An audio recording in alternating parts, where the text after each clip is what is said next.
Salve, peixeiros! Nem vou dizer mais com orgulho, porque motivos óbvios, né? Que fase.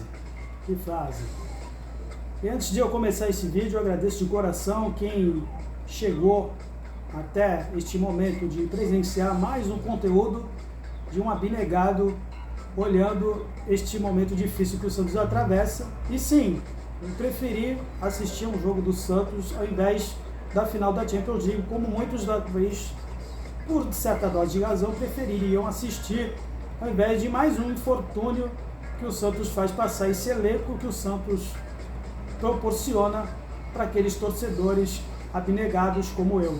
Mas eu tenho que fazer jus ao nome do canal, SC Raiz. Então, disto posto, Santos 0, Curitiba 0, na qual o alvinegro praiano demonstrou mais uma vez que está abusando da sorte, mas abusando muito da sorte aí de ainda se encontrar na posição na tabela do Brasileirão, embora não merecesse já, pelo nível de futebol que está demonstrando, pelo fato de ter adversários com problemas piores, como o próprio Curitiba, um adversário que desde fevereiro não vence uma única partida sequer nos domínios do seu estádio contra o Pereira, e na qual o Santos fez de tudo para quebrar esse recorde, que fazendo valer aí vários episódios anteriores na qual o Santos ressuscita defuntos. E o Santos fez muito, mas se esforçou muito para que o Coritiba conseguisse quebrar esse tabu. Não conseguiu por pura incompetência deles, mas também por falta de competência nossa, que a gente já continua, mais uma vez, indo para a conta de mais uma partida em que a equipe não consegue formular mais uma vez finalizações, mais uma vez construir jogadas. E quando consegue uma finalização, temos aquele momento do Soteldo que cabeceou e no rebote bateu como se fosse uma criança de 3 anos, quando deveria bater e decidir o rumo do jogo, naquele lance, que acabou fazendo o nome do goleiro. Vamos dizer que não foi no pé dele, não sei. O Soteldo tem aquela mania de cortar sempre para dentro. Ele não foi apenas esse lance no início do primeiro tempo. No segundo tempo, tinha um espaço na qual ele poderia ter chutado com o pé esquerdo, lógico. Aí vão dizer que não é o pé dele, mas vai ficar para conta o mesmo tipo de lance que o Lucas Lima também teve diante do RB Bragantino, que teve todo o espaço, sem marcação, um espaço nas linhas da trave para finalizar e preferiu dar o passe. Enquanto isso, o nosso Soteldo prefere cortar para dentro para bater colocado. Esse é o nosso time do Santos, que marcou mais gols na história do futebol mundial, hoje dependendo de jogadores que sequer conseguem finalizar nos 90 minutos para a partida, consegue sequer chutar direito. Então, mas hoje demonstrou-se também que o time está num ambiente propício para se encontrar em episódios semelhantes que encontraram-se o Internacional em 2016 e o Cruzeiro de 2019. Eu vejo canais de santistas, inclusive até sou ouvinte de conteúdos locais, digo locais aqui da Baixada, de que teoricamente o Santos não tem time para cair. Mas eu preciso lembrar para os nossos colegas que o Inter de 2016 e o Cruzeiro de 2019 também não tinham times para cair e caíram. E o que se viu hoje, alguns flagrantes nos comportamentos dos jogadores, especialmente na pessoa do Marcos Leonardo quando foi substituído, é um sinal claro e evidente que o Odair não tem mais o elenco na mão. E os jornalistas, os setoristas que acompanham o Santos já começam a esboçar isso nos treinamentos. Certos jogadores que já não prestam muita atenção nas preleções, no que o Odair passa para o elenco, alguns jogadores já estão por aqui do treinador Papito Maionese. Embora não seja acreditado apenas aos jogadores, o seu Odair falando por falar nele, eu queria esperar a coletiva de imprensa para saber o porquê, por exemplo, entre todas essas invencionices táticas dele, ou um esboço tático, que é uma equipe que já demonstra, mais uma vez, não tem nenhuma, por que, por exemplo, ele deixou no banco o único lateral esquerdo de ofício que ele tem hoje à disposição? Porque ele deixou o Lucas Pires no banco de reservas e decidiu improvisar mais uma vez o Gabriel Inocêncio no flanco esquerdo? Por lesões? Eu quero acreditar que sim. Porque hoje talvez tenha sido a pior apresentação do Gabriel Inocêncio com a camisa do Santista. Já tinha ido muito mal no meio da semana contra o News Old Boys. Mas o pior dos piores não é só isso. Foi, além de improvisar Gabriel Inocêncio, mais uma vez depositar suas fichas num jogador que o Rueda e o seu comitê gestor, junto com o seu departamento de scout, investiu 10 milhões e meio para tirar do Boa Vista de Portugal, que sequer pertencia à equipe principal do Vasco da Gama antes, e na qual o Santos ainda tem vínculo para pagar com a equipe da Colina. Um jogador que já foi flagrado pagando nudez em perfil de rede social e naquela baixaria do meio da semana na eliminação pelo News Old Boys, inédita eliminação pela Sul-Americana, diante de uma equipe que sequer vencia o Santos na sua história até então. Em meio de toda aquela muvuca, todo aquele comportamento da torcida, aquela insatisfação toda, jogando bomba, jogando rojões, aparece o Natan fazendo sinal de coraçãozinho para a torcida, de forma irônica.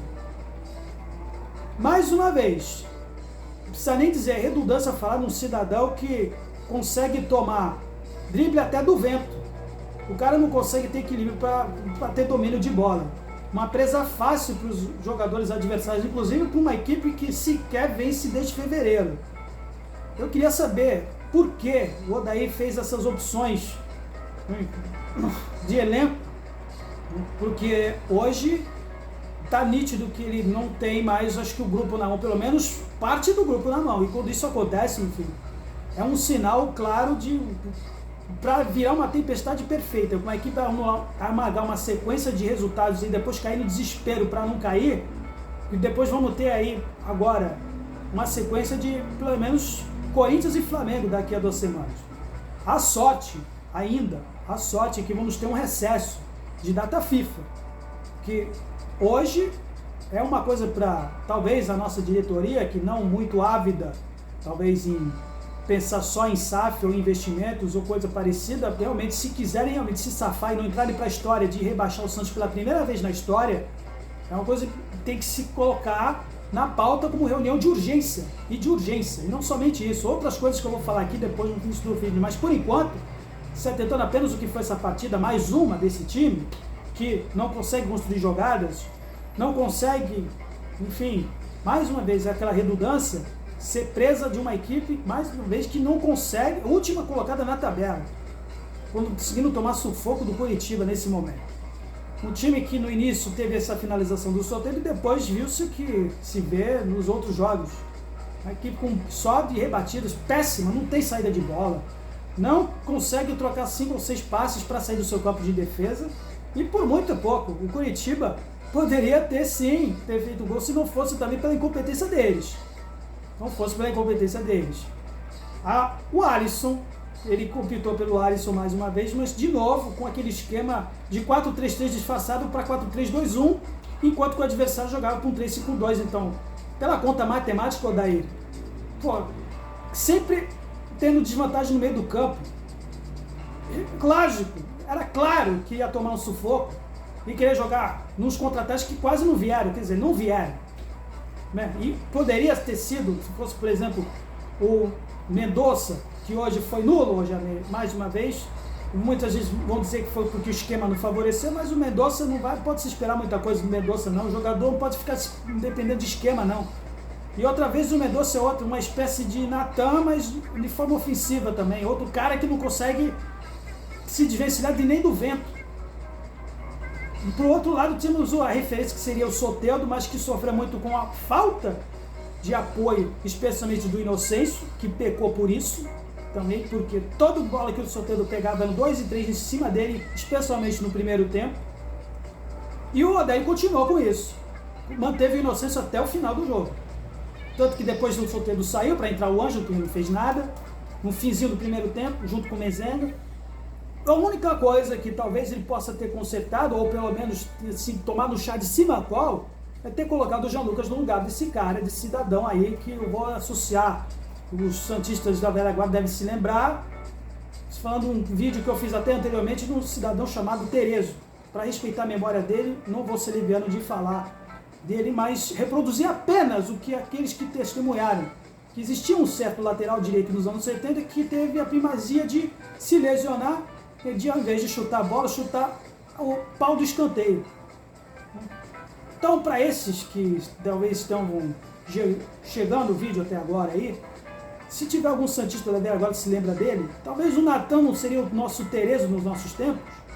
É uma coisa para se refletir, um questionamento somente, tá? E quando o Odair colocou o Camacho para pelo menos dar algum dinamismo, para fazer a equipe desafogar no seu campo de defesa, para pelo menos formular jogadas, não tá? E nada adiantou. A equipe teve volume de jogo, mas continuou sendo uma equipe inofensiva para a meta adversária, especialmente para o goleiro adversário, que saiu, mais uma vez, assim como os outros adversários, com a camisa limpinha. Não demos trabalho algum. De que adianta você trocar passes, procurar espaços pelas pontas, se você não tem finalização, não tem poder de ataque? De que adianta depois tirar o Marcos Leonardo, que saiu pé da vida, que foi flagrado e insatisfeito? Daí demonstra também esse problema, esse ambiente que talvez não seja tão bom assim para o seu Odair, para a entrada do Bruno Mezenga. E que adianta? Depois, o Camacho, o próprio Camacho, que entrou na lista aí dos jogadores do Santos, que conseguiu a primazia de serem expulsos logo depois de ter tomado o cartão amarelo. Aliás, numa equipe que já conta com o Eduardo Bauerman, fazendo aquela associação de times que eram antes incaíveis, o Eduardo Bauerman, que fez parte daquele elenco do Internacional em 2016, para quem não sabe, junto com o seu Falcão, nosso gerente improvisado de... Cara, mais um que o senhor Renato trouxe para fazer bico de gerente de futebol. Pois é, mesmo na reserva, mas ele fez parte. Galera. Então, Camacho, mais uma vez. Outro que além dos queridinhos Soteldo, que eu não vou me esquecer também, na partida contra o Grêmio, o Soteldo fez a mesmíssima coisa, forçou o cartão. É algo que talvez, nem sem querer ser leviano, mas no mínimo, para quem tem aí a pasta do gerente de futebol na mão, possa pelo menos investigar, por exemplo, a atitude do seu Camacho. Depois de ter tomado o amarelo, um carrinho, acabou sendo expulso. Não sei, agora que depois temos o episódio do Eduardo, talvez tenhamos mais alguns jogadores aí que estejam forçando o cartão para se favorecerem aí de algum esquema por trás de site de apostas. Eu estou desconfiado com esse tal de Camacho. Quero torcer para que esteja errado, mas diante de tantos antecedentes, não é normal que, sendo uma equipe como a do Santos, agora entrar para a estatística como a que mais possui expulsões de todos os 20 contentores aí da Série A. Tá meio estranho. Tá meio estranho, por exemplo, agora falando nos bastidores, que atletas que já poderiam serem reintegrados recorrerem, por exemplo, a atendimentos externos, atendimentos particulares, como o caso do Lucas Braga. Insatisfeito com o departamento médico, Lucas Braga parece que está recorrendo, se tratando pelos próprios cursos aí, se submetendo a atendimentos paralelos. E o Luan Dias, que já veio lesionado, parece que também.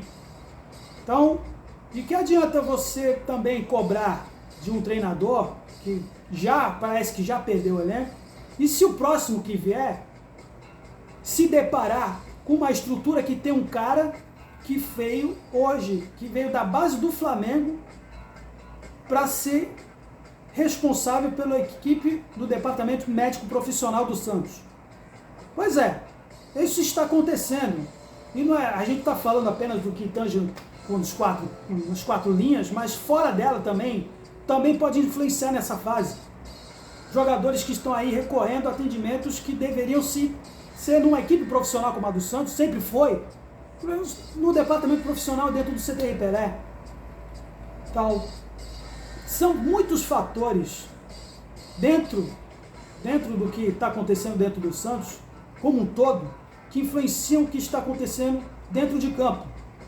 E é muito imperativo que, no mínimo, o seu presidente Andrés Rueda Garcia, que só aparece em momentos quando a equipe ganha, deveria convocar uma reunião de urgência, e não somente com seus representantes, com apenas um membro do comitê gestor acompanhando a delegação. Isso é urgente, Rueda. Se realmente você não quer entrar para a história para afundar o Santos de vez, O senhor tem a obrigação de prestar satisfações à torcida por tudo que está acontecendo. E não é só dentro de campo, mas dos que está acontecendo também fora dele, na estrutura profissional que está influenciando. Alguma coisa precisa ser feita e urgente. E é bom aproveitar esse recesso, que senão a sorte talvez não esteja mais nos ajudando nas partidas seguintes. Então é bom a gente aproveitar esse recesso agora para muita coisa para se pensar. Mesmo com o Odair ou sem Odair. Se entende-se que o Rueda não quer mandar embora justo porque a multa rescisória agora não tem mais dinheiro, né, seu Rueda? Você mentiu pro torcedor que não tinha multa rescisória pro Bustos, não tinha multa rescisória pros anteriores, agora vai ter que se virar nos 30 agora com o Odair. Tentando ver se algum acordo, né? Como você fez com os outros treinadores.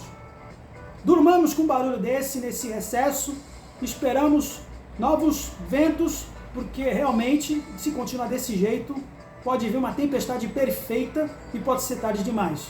Sem querer ser pessimista, mas não tendo que se iludir muito com esses gatilhos de rede social que andam por aí a respeito de Arena e investidores do fundo de Qatar.